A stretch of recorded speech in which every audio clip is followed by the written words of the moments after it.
કેમ છો? આજે આપણે જોવાના છીએ સમયનું માપન. તો આપણે સ્ટેપ બાય સ્ટેપ કરીને વાત કરીએ. આપણે લંબાઈ, દળ અને આજે છે સમયનું માપન. ચલો, સમયનું માપન આપણે કરીએ છીએ. ઘણા વર્ષો પહેલા આપણે સૂર્ય જોઈને સમયનું માપન કરતા હતા. તો એ સચોટ નહોતું, અંદાજો લગાવતા હતા. ચલો, બપોર થઈ ગયા, 12 વાગી ગયા, 1 વાગી, બટ તે ટાઈમ પણ નહોતો ત્યારે, એમ કહી શકાય છે. એના પડછાયા ઉપરથી આપણે નક્કી કરતા હતા કે ચલો બપોર થયું, સાંજ થયું, રોંઢો થયો. અત્યારે આપણે જે જોવાનું છે સમયનું માપન, જે વિશિષ્ટતા છે એની, કે પહેલાના જમાનાથી લઈને અત્યારે આપણે કેટલામાં ભાગનું કમ્પ્લીટપણે સચોટ માપી શકીએ છીએ આપણે. તો સમયનું જે માપન છે તો હજુ પણ બદલાતું રહે, હજુ પણ એક્યુરેટ સમયની નજીક જવાનો હજુ પણ પ્રયત્ન થઈ રહ્યો છે. પહેલા તો લોકો અંદાજ લગાવતા હતા, હવે તો એક્યુરેટ સમયની માઇક્રોસેકન્ડ, મિલીસેકન્ડ, એટલે કે સમયના ઘણા બધા ભાગનું આપણે માપન કરી શક્યા છીએ. સમયનું માપન એ રીતે પણ સમજી શકાય છે કે બધાનો જન્મ થાય છે અને મૃત્યુ થાય છે, એ સમયગાળો બધા પ્રાણીઓ, પક્ષીઓ, મનુષ્યો, એનો અલગ અલગ સમયગાળો હોય છે. રાઈટ? તો સમયગાળો છે એ સૌથી વધારે અગત્યતા ધરાવે છે. જે રીતે આપણે લંબાઈ અગત્યતા ધરાવે છે, તે રીતે દળ પણ ધરાવે છે, તે રીતે અહીંયા સમય પણ ધરાવે છે. તો સમય માટેનો જે જૂની ઘડિયાળો છે, લોલકવાળી ઘડિયાળ, એની પેલા જે પડછાયા ઉપરથી નક્કી કરતા હતા. જયપુરમાં કંઈક જૂની ઘડિયાળ છે કે તેના દ્વારા સમય માપવામાં આવતો. એ જમાના એક જૂના જમાનામાં કઈ રીતે સમયનું માપન કરતા હતા, તો એ વસ્તુ ત્યાં રાખવામાં આવેલી છે. એનાથી સમયનું અંદાજ લગાવતો હતા. તે પછી લોલકવાળી ઘડિયાળ આવતી હતી. એના પછી જે સમયગાળાનું માપન આવે છે, જે આપણે જોઈએ છીએ કે પેલી કાંડા ઘડિયાળ આવે છે, મિનિટ, સેકન્ડ અને કલાકનો કાંટો 3 હોય છે. એના પછી આપણે પેલી નંબરવાળી ઘડિયાળ પણ જોઈએ છીએ, રાઈટ? સેકન્ડ પણ પછી એની પણ સેકન્ડ. તો કહેવાનો મતલબ એ છે કે અહીંયા જે આપણે ચર્ચા કરવાના છીએ આજે, તો ઘણી લાંબી ચર્ચા થવાની છે સમયની. તો સમયની એક્યુરેટ ચર્ચામાં કયા પરિબળો ભાગ લે છે? તો પહેલું કે સમયનું માપન છે, મુદ્દા વાઇઝ આપણે વાતચીત કરીએ. મેઇન ટોપિક લીધેલા છે મેં.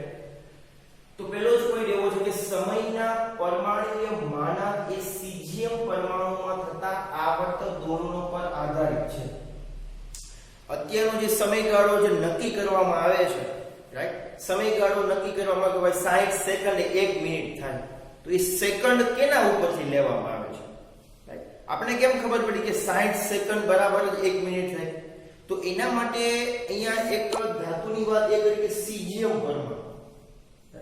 તો સીઝિયમ પરમાણુની જે વાત કરવામાં આવેલી છે, એ સીઝિયમ પૂરેપૂરા લેક્ચરમાં સીઝિયમની જ આપણે વાત કરવાની છે. તો ચાલો જોઈએ આપણે સીઝિયમની શું વાત કરશું. આપણે સીઝિયમ પરમાણુ છે, આવતા કોષ્ટકમાં સીઝિયમ પરમાણુ છે, એમાં થતા દોલનો. હવે દોલનો શબ્દ શું છે? દોલનો શબ્દ એ છે મિત્રો કે એક તમને એકદમ કમ્પ્લીટલી સમજાવું તમને. કોઈ પણ વસ્તુને આપણે જ્યારે ગરમ કરીએ છીએ, આપણે રાઈટ ગરમ કરીએ છીએ, જેમ કે ચલો આ આપણી પાસે એક લોખંડ છે, ચલો આ લોખંડ છે. હવે આને મારે ઓગાળવું છે, આને મારે લિક્વિડ ફોર્મેટમાં બનાવવું છે. તો આનું શું કરીશ? તો કે આને હું ગરમ કરીશ. તો ગરમ કરતા જે આપણી પાસે મળતી વસ્તુ છે એ આનું લિક્વિડ ફોર્મ બનશે. પણ તમે ઓછું તાપમાન આપશો ત્યારે આ લોક છે ઓગળશે નહીં. જેમ જેમ તમે તાપમાન આપશો તેમ એના અણુઓ છે એ દોલન થશે. અત્યારે એના અણુઓ જકડાઈને બેઠેલા છે, અને એના અણુઓ જ્યારે દોલનો કરશે તો એના જે બંધ છે તૂટશે. અને જ્યારે બંધ તૂટશે એટલે એ લોક છે નબળો પડશે, પછી ઓગળી જશે. તમે જો હાઈ ટેમ્પરેચર આપશો તો જ આ પ્રક્રિયા શક્ય છે. એવી કન્ડિશનો અહીંયા પોસિબલ થાય છે કે ભાઈ અમુક વસ્તુ છે ઓછા ટેમ્પરેચરે પણ ઓગળી જતી હોય છે. તો આપણે આ બધી ચર્ચાઓ એટલા માટે કરીએ છીએ કારણ કે કોઈ પણ વસ્તુ છે એ દોલન કરતી હશે. આ ચોકના અણુ તો કે અંદર દોલન કરશે, રાઈટ? કોઈ પણ પરમાણુ દોલન કરતા હશે પોતાની રેન્જમાં. જ્યારે તમે એને ઉષ્મા આપશો તો એ દોલનો વધી જશે, રાઈટ? અત્યંત વધી જશે, પછી એ તૂટી જશે. તો અહીંયા પણ એવું છે કે સીઝિયમ એક પરમાણુ છે આવર્ત કોષ્ટકમાંનો, અને એમાં જે દોલનો થાય છે એ દોલનો ઉપર આધારિત છે સમયનું માપન. તો કે એ વળી શું છે? તો એને આપણે વિસ્તૃત પ્રમાણમાં સમજીએ કે સીઝિયમ પરમાણુ છે તો એ જ શા માટે લેવામાં આવે છે. તો જુઓ ચલો, એની પણ એક ખાસિયત છે, એટલે તેને સીઝિયમ ઘડિયાળ અથવા એટોમિક ક્લોક પણ કહે છે. સીઝિયમ ઘડિયાળ ઉપરથી એના જે દોલનો ઉપરથી એ સમયનું માપન થાય છે, કઈ રીતે થાય છે એ બધી વિસ્તૃત પ્રમાણે માહિતી આવશે. પણ સીઝિયમ પરમાણુ ઉપરથી આપણી પાસે સમયનું માપન મળે છે, સેકન્ડ છે, મિનિટ છે, કલાક છે, એ મળતું હોવાને હિસાબે, કારણ કે જો સેકન્ડ મળશે, સેકન્ડ મળે તો મિનિટ મળે, મિનિટ મળે તો કલાક મળશે, અને કલાક મળે તો દિવસ મળે, દિવસ મળે તો વર્ષ મળશે. રાઈટ? તો કહેવાનો મતલબ કે સેકન્ડ બહુ અગત્યની રાશિ છે. તમને ખબર હોય કે આપણે એસઆઈ એકમમાં પણ સેકન્ડની વાત કરતા હતા કે 7 મૂળભૂત જે રાશિઓ છે ભૌતિક રાશિઓમાં સેકન્ડની વાત શા માટે કરતા હતા? કારણ કે સેકન્ડ સૌથી અગત્યનું છે.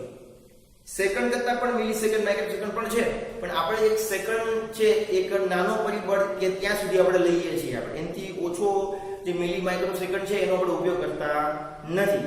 રાઈટ?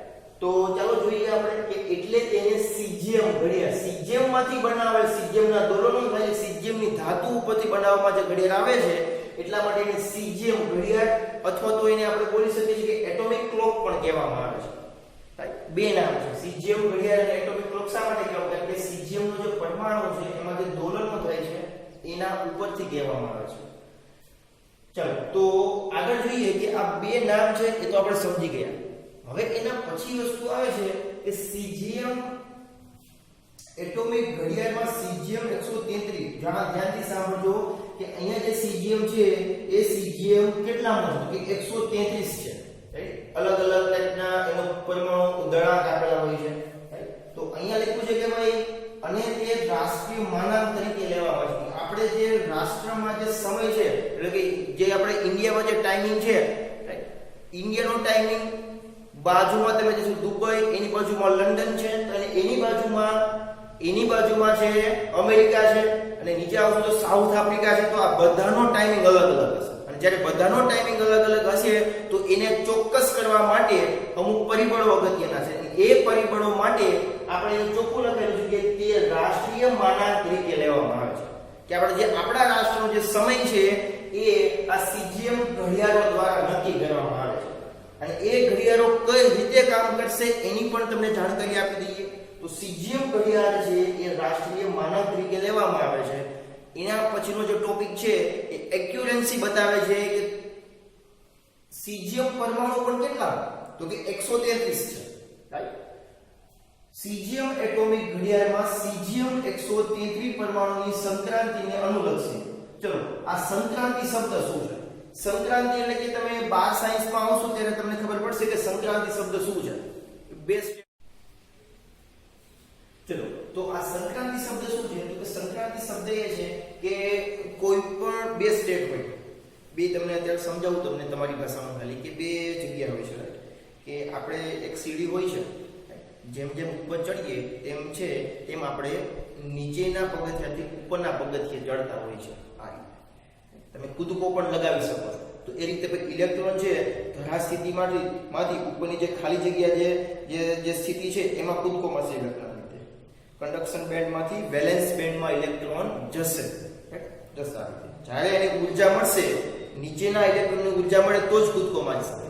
આપણી પાસે ઊર્જા હશે તો જ આપણે એક પગથિયામાંથી બીજા પગથિયા ઉપર જમ્પિંગ કરી શકીએ. એમ સમજાવું તમને હાલ પૂરતું. રાઈટ? કારણ કે એ વસ્તુ છે 5 સાયન્સની વસ્તુ છે.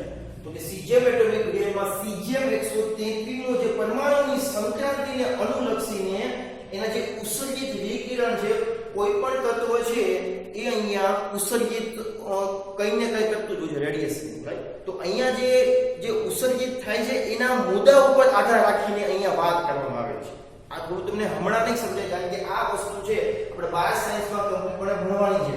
કે સીઝિયમ છે, સીઝિયમ પરમાણુ છે 33 નો, એમાં જે પરમાણુ છે એમાં ઉત્સર્જિત જે વિકિરણો છે, તમે એક વસ્તુ નોંધ કરી હશે કે રેડિયમ વાળી ઘડિયાળમાં તમે જોયું હશે તો એમાંથી જે ઊર્જાનો સ્ત્રોત છે બહાર આવતો હોય છે અને એ ચમકતી હોય છે. અમુકની ઘડિયાળ છે અંધારામાં પણ ચમકતી હોય. શા માટે? કારણ કે એમાં જે રેડિયમ છે, વિકિરણો જે છે એ બહાર આવતા હોય છે, એટલે એ થોડીક આપણે ચમકદાર દેખાય છે. તે રીતે કોઈ પણ પરમાણુ છે ઓછા વધતા પ્રમાણમાં એ વિકિરણનું ઉત્સર્જન કરશે. રાઈટ, અને એ વિકિરણ જે ઉત્સર્જિત થાય છે એના દ્વારા સેકન્ડનું અહીંયા પરિમાણ લેવામાં આવે છે, સેકન્ડની વ્યાખ્યા લેવા. સેકન્ડ કોને કહેવાય?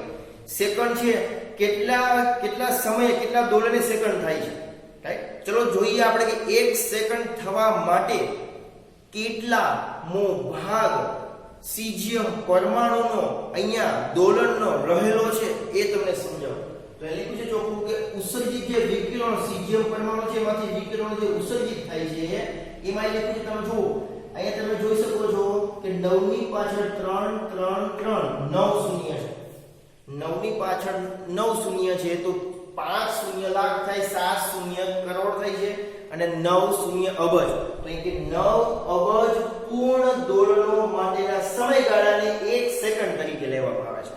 ફરી વખત આપણે બધી જ ઘટના એક જ માળખામાં જોઈએ આપણે કે ચલો આ સીઝિયમનો પરમાણુ છે, આમાંથી એના પરમાણુમાં વિકિરણનું ઉત્સર્જન થાય છે અને એ ઉત્સર્જનની સંખ્યા કેટલી છે? એ ઉત્સર્જનની સંખ્યા છે 9 અબજ.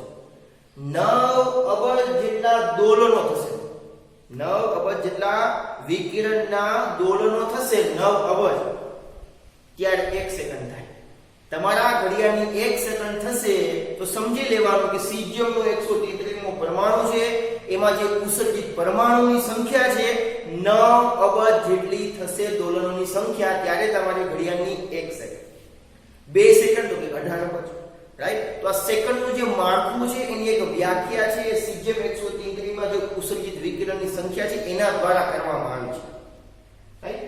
તો અહીંયા પણ એક પરફેક્ટ ફિગર આપ્યો છે અહીંયા કે પૂર્ણ દોલનો માટેનો સમયગાળો આપ્યો છે 1 સેકન્ડ તરીકે એ લેવામાં આવે છે. તો તમે જોઈ શકો છો કે આપણે પહેલેથી છેલ્લે સુધી આપણે સીઝિયમની જ વાત કરીએ છીએ. શા માટે? કારણ કે સીઝિયમ છે એના દ્વારા જ અહીંયા સમયનું માપન પોસિબલ છે, રાઈટ. અને એક્યુરન્સી છે એના દોલનોની સંખ્યા જે છે એ બધી જ ગાણિતીય માહિતી અહીંયા આપણી પાસે ઉપલબ્ધ છે. એના પછીની લાઈન હું તમને સમજાવવા માંગુ કે સીઝિયમ એટોમિક ઘડિયાળમાં સીઝિયમ પરમાણુના દોલનો સમયને નિયમન કરે છે. મતલબ કે અહીંયા સમય છે એક્યુરન્સી બતાવવા માટે નિયમન કોણ કરશે? તો કે અહીંયા સીઝિયમ પરમાણુ છે એ એક્યુરેટ ચોકસાઈ પૂર્વક, નહીં કે વધુ નહીં કે ઓછું, સમયનું નિયમન કરે છે, રાઈટ. તો યોગ્ય રીતે અહીંયા આપણે જે સીઝિયમ એટોમિક ઘડિયાળ જે છે એ જે દિલ્હી ખાતે આવેલી છે, હમણાં આપણે જોવાના છે કે ભાઈ એ ઘડિયાળ કેટલી એક્યુરન્સી બતાવે, કેટલી એમાં પ્રોબ્લેમ 1 વર્ષમાં પડે છે. કારણ કે કોઈ પણ ઇન્સ્ટ્રુમેન્ટ હશે એ વર્ષના એન્ડિંગમાં સમયનું અચોક્કસ માપ તો હોવાનું. તમારી ઘરે જે ઘડિયાળ છે એમાં પણ સમય 1 વર્ષમાં કંઈ ને કંઈ ફેરફાર જોવા મળશે, રાઈટ. તો ચલો જોઈએ આ બહુ જ જે સીઝિયમ ઘડિયાળ છે એટોમિક ઘડિયાળ, રાઈટ, એ સમયનું બહુ જ ઓછામાં ઓછી ત્રુટિ જે કહેવાય ને ભૂલ જોવા મળે છે. ચલો જોઈએ આ ઘડિયાળ ખૂબ જ ચોકસાઈ ધરાવે છે. ચલો ચોકસાઈ ધરાવે છે, ખૂબ જ ચોકસાઈ. કેટલી ચોકસાઈ ધરાવે જોઈએ તમે? 4 ઘડિયાળો દ્વારા સમયગાળો, સેકન્ડ અને આવૃત્તિના રાષ્ટ્રીય માનક જાળવે છે. જો આ સીઝિયમ, જ્યારે પણ આ ઘડિયાળ આવશે, ઘડિયાળની વાત આવશે તો સીઝિયમની જ વાત થતી હશે, રાઈટ. તો સીઝિયમની જે ઘડિયાળ છે એ અહીંયા કઈ રીતે ભાગ ભજવે છે? સેકન્ડ અને આવૃત્તિ, રાઈટ. એના રાષ્ટ્રીય માનક એટલે કે સેકન્ડનું માપન અને આવૃત્તિનું માપન, એ બંનેના માપન છે એક્યુરેટ ચોકસાઈ પૂર્વક એનું જે માપન છે એ જાળવી રાખે છે, રાઈટ. એ કોઈ કહી શકાય કે એ કોઈ જે ત્રુટિ છે એને પડવા આપતું નથી. એક્યુરન્સી બહુ જ અગત્યની વસ્તુ છે. આપને ખબર છે કે આપણે એમ બોલીએ છીએ કે ભાઈ ચલો 10:30 થયા, પણ ખરેખર આપણે જોવા જઈએ તો 10 ને 32 33 મિનિટ હોય, પણ છતાં પણ આપણે બોલે કે 10:30 થઈ ગયા, 10 ને 30 થઈ છે આપણે, રાઈટ. તો કહેવાનો મતલબ કે એક્યુરન્સી કેટલી છે એ સીઝિયમની ઘડિયાળ કે છે સેકન્ડ અને આવૃત્તિનું ખાસ જાળવણી રાખશે આ સીઝિયમ 133મો પરમાણુ. એના પછીની વાત કરું કે ભારતની જે વાત કરીએ આપણે તો કે ઇન્ડિયામાં કઈ જગ્યાઓ પર છે? તો કે ભારતીય પ્રમાણભૂત સમયને જાળવી રાખવા માટે જે ઇન્ડિયાનો જે ટાઈમિંગ છે, આપને ખબર છે કે સૂર્યોદય છે પૂરા વર્લ્ડમાં અલગ અલગ ટાઈમિંગ એ થાય છે, રાઈટ. તો બધાના ટાઈમિંગ કેવા છે? અલગ અલગ છે. બધાનો સૂર્યોદય અલગ છે અને બધાનો સૂર્યાસ્ત અલગ છે. તો કહેવાનો મતલબ એ છે કે બધાનો સમય પણ અલગ હશે. અને જો સમય અલગ હોવાના હિસાબે આપણે એની એક્યુરન્સી રાખવી જ પડશે કે જે તે દેશ. તો અહીંયા આપણી પાસે એક્યુરન્સી માટેની જે ભારતની વાત, ભારતનો જે પ્રમાણિત ટાઈમ છે, ચોક્કસ ટાઈમ છે, રાઈટ? તો સમયને જાળવી રાખવા માટે નવી દિલ્હી ખાતે રાષ્ટ્રીય ભૌતિક પ્રયોગશાળામાં નેશનલ ફિઝિક્સ લેબોરેટરીમાં સીઝિયમ એટોમિક ઘડિયાળનો ઉપયોગ થાય છે. જે દિલ્હી ખાતે 4 ઘડિયાળની મેં આપણે વાત કરી, જે 4 ઘડિયાળો છે, 4 ઘડિયાળો, રાઈટ? 4 ઘડિયાળો અલગ અલગ. ચલો એકમાં ત્રુટિ આવશે તો બીજી 3 છે, ચલો 2 માં આવશે તો બીજી 2 છે, એક સાથે 4 માં તો આવવાની પોસિબિલિટી બહુ ઓછી છે, રાઈટ?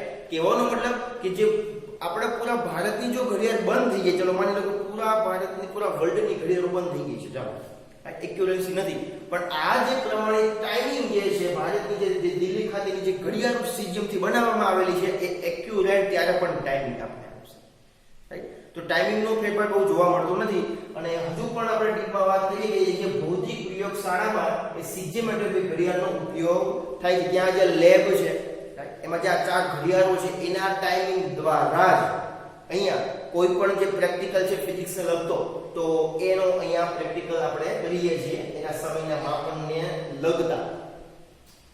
આ ઘડિયાળોમાં સમય માપનની અનિશ્ચિતતા, ચલો અનિશ્ચિત મતલબ આપણે ઘણી વખત બોલતા હોય કે ચલો હું શ્યોર નથી, અનિશ્ચિત છું, કા આટલો વધારે કે આટલો ઓછો.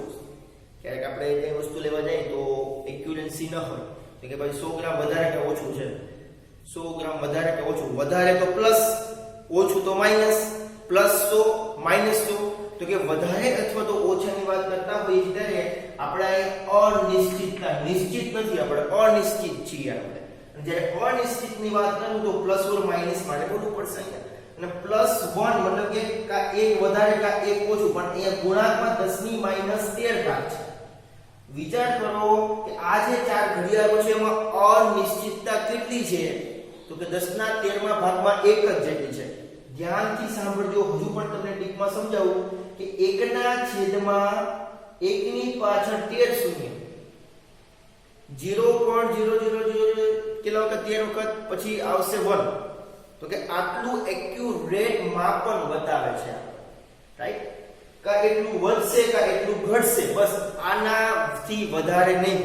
જેમ કે તમને બેઝિક વાત કરું કે ફોર એક્ઝામ્પલ ચલો માની લો કે તમારી ઘડિયાળ છે, રાઈટ? 1 મિનિટ કા વધારે સમય બતાવે કે 1 મિનિટ ઓછો બતાવે, તો પ્લસ ઓર માઇનસ 1 કહેવાય, પ્લસ ઓર માઇનસ 1 ની ત્રુટિ કહેવાય, પ્રોબ્લેમ કહેવાય, ભૂલ કહેવાય, રાઈટ? પણ હું તમને એમ કહું કે આ જે ઘડિયાળ છે એ કેટલું +1 નથી, પણ 0.00000001 એટલું કા વધી જશે કા ઘટી જશે. તો આની અનિશ્ચિતતા છે, જે આપણે બહુ જ ઓછી છે, બહુ જ ઓછી, અત્યંત ઓછી છે. એનું આપણે કહેવાય કે માપવામાં પણ ના આવે સુધીની ચોક્કસ કાર્યક્ષમતા સીઝિયમ ઘડિયાળમાં હોય છે. તો આટલી સીઝિયમ ઘડિયાળો ચોકસાઈપૂર્વક કામ કરી શકે તેવી હોય છે, રાઈટ? તો મેં બધું જે માળખું છે એ સીઝિયમ ઘડિયાળને લગતું છે કે સીઝિયમ ઘડિયાળ છે એના જે દોલનો છે એની આવૃત્તિ ઉપરથી સેકન્ડનું નક્કી થયું હોય, પડી ખબર? અને એ સીઝિયમના જે દોલનો છે એ ક્યારે બદલાય નહીં. સીઝિયમમાં જે દોલનો થાય છે તો કોઈ પણ પરમાણુમાં અલગ અલગ રેન્જ હોય, અહીંયા સીઝિયમનો આટલી રેન્જ છે 9 અબજ જેટલી, રાઈટ? તો બીજા કોઈ પરમાણુમાં અલગ અલગ દોલનો હશે, રાઈટ? તો એ આપણે એક્યુરેટ લેવાના નથી, પણ આ જે સીઝિયમના એક્યુરેટ દોલનો અહીંયા મેચ થતા હતા સેકન્ડની સાથે, એટલા માટે આપણે સીઝિયમની ઘડિયાળો લઈએ છીએ. આગળ જોવા જઈએ કે એક વર્ષમાં 3 માઇક્રોસેકન્ડ થી વધુ આગળ પાછળ થતી નથી. હવે અહીંયા એક અગત્યની વસ્તુ કે ચલો છતાં પણ મેં કીધું કે જો કોઈ બી ઘડિયાળ હોય તો એક વર્ષમાં થોડી ઘણી આગળ અથવા તો પાછળ થઈ શકવાની સંભાવના છે. તો અહીંયા જે સીઝિયમ ઘડિયાળ છે તો પણ છતાં પણ ચલો એક વર્ષમાં કેટલું આગળ પાછળ થાય? તો કે 3 માઇક્રો એટલે કે 3 ગુણાકારમાં 10⁻6 3 ગુણાકારમાં 10⁻6 એટલે કે 0.0000006 પડી ખબર? 0.0000006 એટલી ત્રુટિ, એટલી પ્રોબ્લેમ, એટલી અનિશ્ચિતતા એક વર્ષમાં આટલી ભૂલ જોવા મળે છે. આટલી ભૂલ એક વર્ષમાં 3 માઇક્રોસેકન્ડ થી આગળ પાછળ થતી નથી. આગળ અથવા તો પાછળ કેટલા એની અંદર થશે પણ એનાથી વધતી નથી. આપણે ઘડિયાળની ઘડિયાળ જોઈએ કે ભાઈ ચલો આપણે ઘડીમાં 10 ને 35 થયું હોય અને બાજુના ઘડીમાં 10 ને 40 ઘણી બધો ફેરફાર જોવા મળે કે 1 મિનિટનો જોવા મળે. 1 મિનિટ તો દૂરની વાત છે, સેકન્ડનો પણ આ કેટલામાં બધું છઠ્ઠો એટલે કે કહી શકાય કે 10 લાખ. એકની પાછળ 6 શૂન્ય એટલે કહી શકાય છે કે 10 લાખનો ભાગ કહી શકાય છે કે 3 ગુણાકારમાં 10 ની -6 સેકન્ડથી વધુ આગળ પાછળ થતી નથી. એના પછીનું આપણે જોવા જોઈએ કે ચલો આપણો જે સેકન્ડ છે એ ક્યાં ઉપયોગમાં આવે છે. તો સેકન્ડ છે એક બહુ અગત્યની રાશિ છે. તો ચાલો આપણે જોઈએ કે એ જે સેકન્ડ છે એને આપણે અહીંયા લંબાઈની વાત કરતા હતા કે ભાઈ લંબાઈ 1 મીટર કોને કહેવાય. તો 1 મીટર આપણે કેમ ખબર કે 1 મીટર 100 સેન્ટીમીટર ને જ કહેવાય. તો એના માટેની એક વ્યાખ્યા છે જે તમારા કેમિસ્ટ્રીમાં પણ આવે છે કે લંબાઈના એકમોને પ્રકાશ વડે, ધ્યાનથી સાંભળજો, લંબાઈના એકમોને પ્રકાશ વડે મતલબ કે 1 ના છેદમાં આ જે લખેલી કિંમત છે 1000 છે, લાખ છે અને આ છે કરોડ. 29 કરોડ 97,92,458. તો આ જે કિંમત જે છે જ્યારે આપણે એને કન્વર્ટ કરીએ છીએ ત્યારે આપણે ખબર પડશે કે 1 ના છેદમાં આટલી સેકન્ડ થાય. સાંભળજો, સેકન્ડ હું અહીંયા આપણે કહી શકાય કે 29 કરોડનો ભાગ આપણે કરીએ, આપણે આટલો ભાગ કરીએ, આપણે 1 સેકન્ડનો આટલાનો ભાગ કરીએ, સેકન્ડમાં કાપેલા અંતર દ્વારા વ્યાખ્યાયિત કરવામાં આવે છે. ચલો પ્રકાશની વાત કરીએ કે ચલો પ્રકાશે કાપેલું અંતરની વાત કરીએ. ચલો પ્રકાશ અંતર કાપે છે પણ 1 સેકન્ડનો જે 29 કરોડનો ભાગ એટલે કે અહીંયા આપણી પાસે વાત કરી છે કે આ કિંમત એક્ઝેક્ટ કિંમત આવશે, રાઈટ? એટલાનો ભાગ થશે અને પ્રકાશ જેટલું અંતર કાપશે એ લંબાઈનો એકમ છે જે આપણે મીટર કહીએ છીએ, રાઈટ? તો અહીંયા એક્યુરેસી બનાવવા માટે લંબાઈને પણ ધ્યાનમાં લીધું કે ભાઈ લંબાઈ આપણે માપવી છે. લંબાઈ કઈ રીતે લેવું તો કે સૂર્યનો જે પ્રકાશ છે, સૂર્યનો જે પ્રકાશ છે 1 સેકન્ડ, જો આટલી સેકન્ડ છે 1 ના છેદમાં અહીંયા જે આંકડાઓ લખેલા છે એને તમે ડિવાઈડ કરશો જે તમને કિંમત મળશે એટલી સેકન્ડમાં પ્રકાશે કાપેલું અંતર. ફોર એક્ઝામ્પલ આપણે નાનો આંકડો ધ્યાનમાં લઈએ કે ચલો 1 ના છેદમાં 10, તો આપણે એમ બોલીએ કે 0.1 બોલીએ કે પ્રકાશે 0.1 સેકન્ડમાં કાપેલું અંતર એમ બોલીએ આપણે. તો તેવી રીતે અહીંયા પણ છે કે 1 ના છેદમાં તમે આટલી કિંમત કરશો જે તમને કઈ કિંમત મળશે ને એ કિંમત એ જે કિંમત તમને મળશે તો એ છે સેકન્ડમાં કાપેલું અંતર. આ જે કિંમત મળે એ સેકન્ડ છે તો પ્રકાશે કેટલી સેકન્ડમાં કેટલું અંતર કાપે છે એને કહેવામાં આવે છે લંબાઈનો અંતર. એટલે એ છે મીટર. 1 મીટર ક્યારે આપણે બોલવામાં આવે છે કે સીજેવ માટેના 1 સેકન્ડની વાત કરીએ. 1 સેકન્ડ કોને કહેવાય?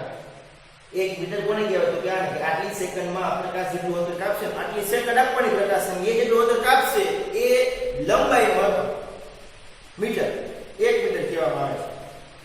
તો આ કઈ આપણે વાત કરી સમયના માપનની, એની પહેલા લંબાઈના માપનની અને તેની પહેલા દળના માપનની, અને ત્રણેય વસ્તુ આપણે એનો ગુણોત્તર સાઈડમાં આપણે લખી લઈએ અને જોઈ લઈએ કે એના MCQ કઈ રીતે પૂછાય છે. તો MCQ માટે અહીંયા 3 પાર્ટીશન પાડેલા છે એ હમણાં આપણે જોઈશું.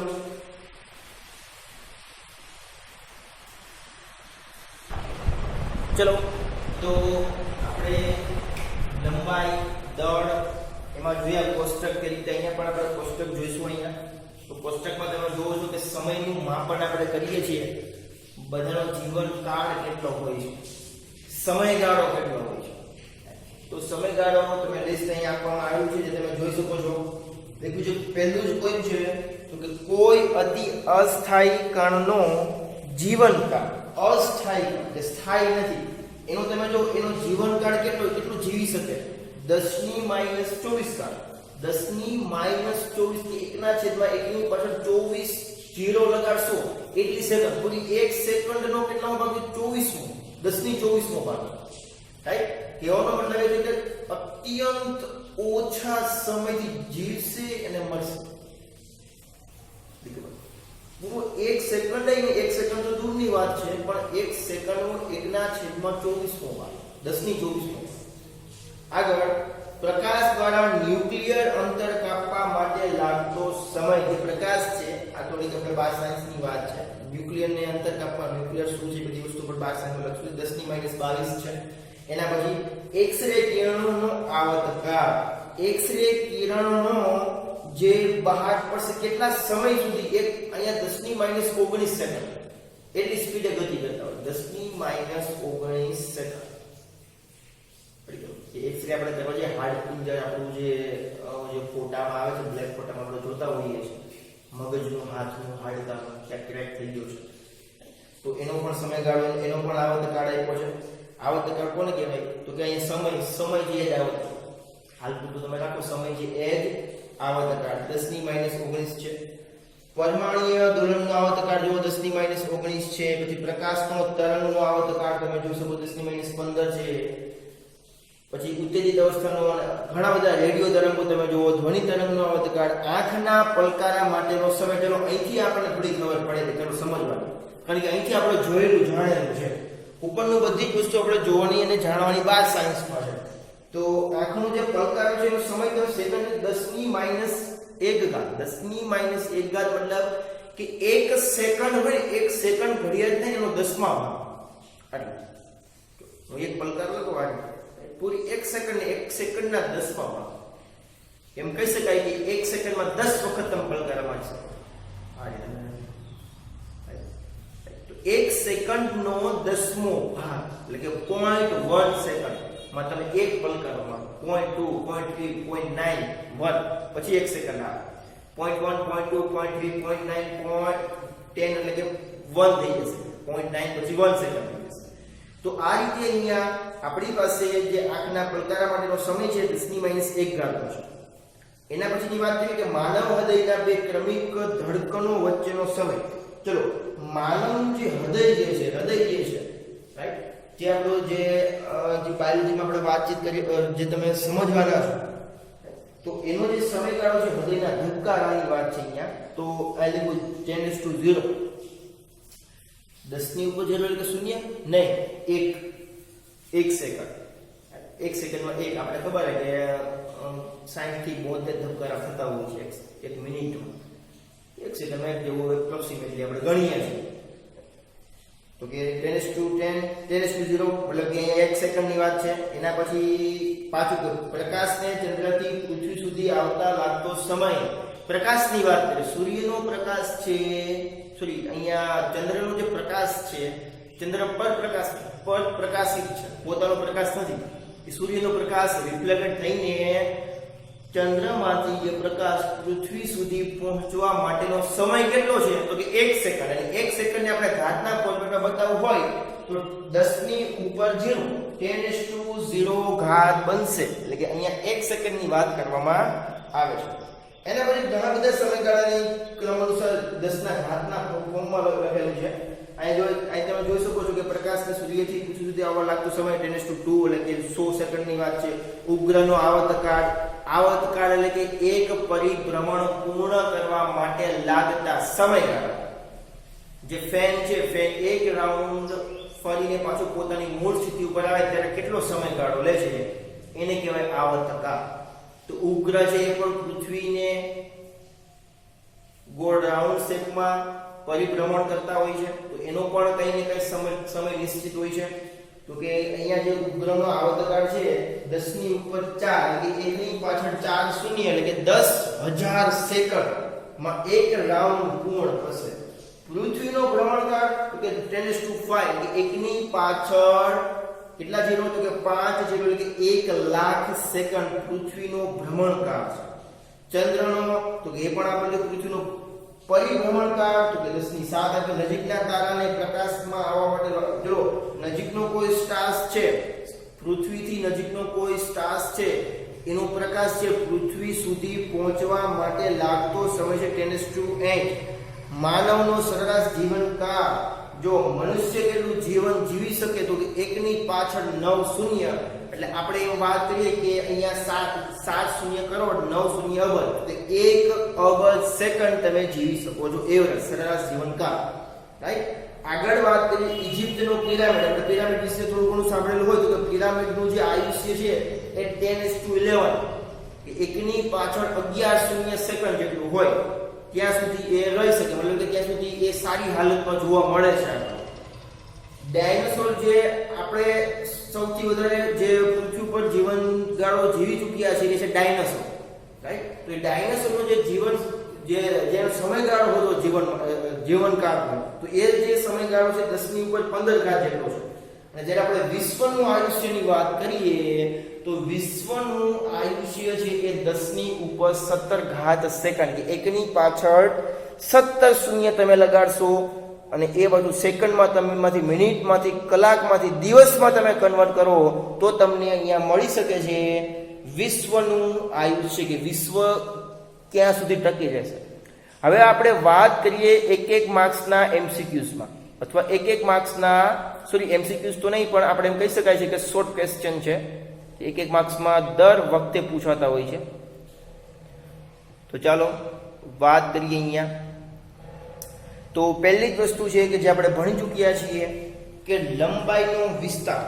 ચલો, લંબાઈનો વિસ્તાર આપણે ભણી ચૂક્યા છીએ. લંબાઈનો વિસ્તાર, તો આ આંકડો ક્યાંથી આવે છે? તો કે તમે સમજો કે લંબાઈનો માપક્રમનો ગુણોત્તર, કે લંબાઈના માપક્રમમાં આપણે જોઈ ગયા સૌથી વધારે લંબાઈ કોની હતી અને સૌથી ઓછી કોની હતી, રાઈટ? તો લંબાઈના વિસ્તારમાં 10 ની 26 સૌથી મોટો આંકડો, તમે તમને કોષ્ટકમાં સમજી ગયો પ્રમાણે, રાઈટ? સૌથી મોટો આંકડો 10 ની 26 હતો, તો સૌથી નાનો આંકડો જે હતો 10 ની -15 હતો. એ બંનેનો ગુણોત્તર તમે કરશો ત્યારે તમને મળશે 10 ની 41. તો અહીંયા જે આંકડો તમને દેખાય છે 10 ની 41 ઘાત, તો એના માટે થોડું મેથેમેટિકલ કન્ડિશન એવી છે કે -15 છે એને આપણે અંશમાં લઈ જાય તો આપણે ખબર પડશે કે આ -15 છે ઉપર જશે તો +15 બની જશે, અને 26 + 15 = 10⁻41, રાઈટ? 26 + 15 = 41. તો આ રીતે જે એનું કોમ્બિનેશન છે બંનેનો ગુણોત્તર મતલબ કે અહીંયા ભાગાકાર, કે લંબાઈના માપક્રમ, જે માપક્રમ છે કે વધુ કેટલું ઓછામાં ઓછું કેટલું, તો કે એ બંનેને મૂકશો અહીંયા તો તમને એક પર્ટીક્યુલર આંકડો મળશે 10⁻41. તો આ લંબાઈના માપક્રમનો ગુણોત્તર પૂછે તો સૌથી વધારે લંબાઈ અને સૌથી ઓછી લંબાઈ એ બંનેનો ગુણોત્તર કરતા તમને મળશે 10 ની 41 ઘાત મળશે. એના પછી આપણે દળના માપક્રમનો ગુણોત્તર જોઈ ગયા. તો કે દળના માપક્રમનો ગુણોત્તર એ કેટલો આવતો? તો કે દળના માપક્રમનો ગુણોત્તર સૌથી વધારે જે વજન હતું એ 10 ની ઉપર 55 ઘાત હતું, અને સૌથી ઓછું જેનું દળ હતું એ તો 10⁻30, એટલે કે 10 ની -30 ઘાત જેટલું હતું, રાઈટ? તો આ બંનેનો ગુણોત્તર જ્યારે આપણે કરવા બેસીએ તો -30 ઘાત છે અંશમાં જશે તો 55 + 30 = 85 ઘાત, 85. આગળ જોવા જઈએ આપણે કે આ જે 85 છે એનો લખો પહેલા આ વિભાગ તમને પછી સમજાવું. સમયના માપક્રમનો ગુણોત્તરની હું જ્યારે વાત કરું કે સમય છે સૌથી વધારે સમય હમણાં જોઈ ગયા લિસ્ટમાં કે 10 ની ઉપર 17 ઘાત જેટલી હતી વિશ્વનું આયુષ્ય હમણાં વાત કરી, અને 10 ની -24 જે અસ્થાયી કણ હતો આપણે વાત કરી હતી એ છે. તો સૌથી વધારે સમયગાળો કોણ જીવનકાળ છે, સૌથી વધારે જીવન કોનું છે એ, અને સૌથી ઓછું કોનું છે એ. આ બે પોઈન્ટનો હું જ્યારે ગુણોત્તર કરવા બેસીશ ત્યારે મારી પાસે જે કિંમત મળશે 10 ની ઉપર 41 ઘાત જેટલી મળશે, અને 10 ની ઉપર 41 ઘાત જેટલી મને કિંમત મળશે. તો તમે જોઈ શકો છો અહીંયા કે અહીંયા પણ 10 ની 41 છે, અહીંયા પણ 10 ની 41 છે, અને અહીંયા 10 ની 41 ઘાત એપ્રોક્સિમેટલી લેવામાં આવે છે. કઈ રીતે તમે સમજાવો? ચલો અહીંયા આપણે વાત કરીએ કે ચલો 41 ગુણાકારમાં બે તો અહીંયા 82 જેવી આપણે કિંમત મળશે. 82 અને 85 માં કોઈ લાંબો ડિફરન્સ રહેતો નથી, એટલે લગભગની નિશાની છે કે 10 ની ઉપર 41 આખા કાઉન્સની 2 ઘાત છે. તો તમને અહીંયા કંઈક અજુગતું એ લાગશે કે ચલો આ વસ્તુ કંઈક આપણે જાણી જોઈને લીધેલી, 10 ની 41 ત્રણેયમાં 10 ની 41 10 ની, અહીંયા પણ 10 ની 41, અહીંયા પણ 10 ની 41, અહીંયા પણ 10 ની 41, પણ નહીં, આ અચાનક જ એવી કિંમતો આપને મળે છે કે લંબાઈ, દળ અને સમયના માપક્રમમાં આપને ખબર એ પડી કે ત્રણેયમાં તમે જ્યારે બેનો માપક્રમનો ગુણોત્તર લેવો ત્યારે તમને 10 ની 41 ત્રણેયમાં મળશે. क्योंकि અહીંયા વર્ગ મળશે પણ એ 10 ની 41 ઘાત છે એ પરફેક્ટ ઘાત છે, મતલબ કે અહીંયા જે ઘાતના ફોર્મેટમાં છે એ ઘાત તો 41 જ આવે છે. તો કહેવાનો મતલબ કે લંબાઈ, દળ અને સમયના માપક્રમનો જ્યારે આપણે ગુણોત્તર ત્રણેયનો લઈએ છીએ તો પૂછે તો કઈ આપણને કે 10 ની ઉપર 41 ઘાત માપક્રમ ત્રણેય માટે જોવા મળે છે, રાઈટ? 10 ની 41, 10 ની 41 અને 10 ની 41, તો ત્રણેય કિંમત માટે આ યોગાનો યોગ કહી શકાય છે. તો એવો પ્રશ્ન થઈ જવો કે ચલો આ યોગાનો યોગ હતો, મતલબ કે આ જે કહેવાય ને કે અચાનક કિંમતો આજ મળી કે આ પાછળ કંઈક સૂચન કરવા માંગે છે કે આ કિંમતો જે આપણે એક તો આ ત્રણ કિંમતો શું આ કઈ ઘટના સાથે સંકળાયેલી છે કે ત્રણેયમાં એક સરખી કેમ કિંમત મળી આપણે, રાઈટ? કે પછી અચાનક મળી કે ચલો આ મળવાની હતી એટલા માટે મળી આપણને.